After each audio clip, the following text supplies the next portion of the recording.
Hi, today we're discussing bad news at work.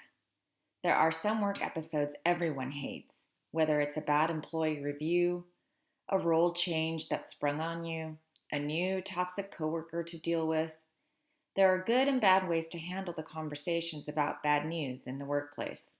Let's review a few. First, remember, we have all been there. And if you haven't been there yet, you will be. Getting fired? Yikes. Getting a promotion without a raise? Check. Getting told someone else was chosen over you? Ugh. No matter the stumbling block, you are not alone. No one has a good career without adversity somewhere down the line.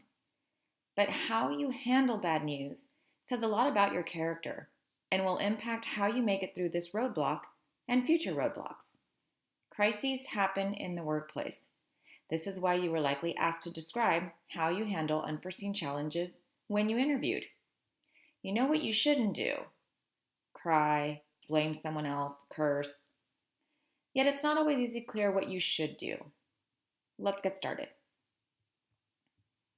First, take it as a learning opportunity. Otherwise, it remains just bad news. Nothing happens without a reason, and sometimes the shock of bad news can make us forget that. But feedback is valuable, no matter what it is. If your boss would really like to give you a raise but simply can't, try to see it for what it is. You're a good employee in a company with low resources. If you're told that you need to improve as an employee, this is an opportunity to improve your skill set so that you are no longer lacking or seen as a poor employee. Even unfair news can wake you up. If you're getting a promotion that require longer hours and more responsibility, but there's no raise involved, you have to ask yourself, is the company that you're working for a fair one? Is it somewhere you want to be?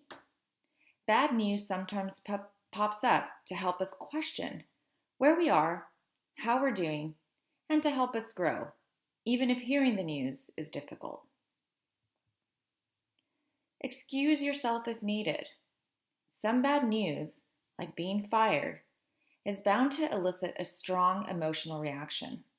If you feel yourself getting overwhelmed during the conversation, have some breathing exercises on hand.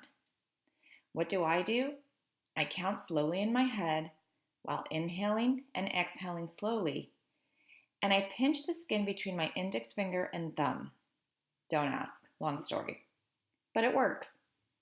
Wait until the meeting is over, and then go to the bathroom or outside or your car and have your reaction away from your supervisor and your colleagues. Although it might be difficult, don't feign an illness or leave work early. Continue the day as though nothing is wrong.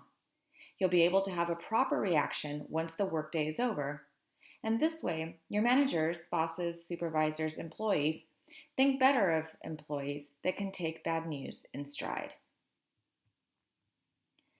Take time to respond.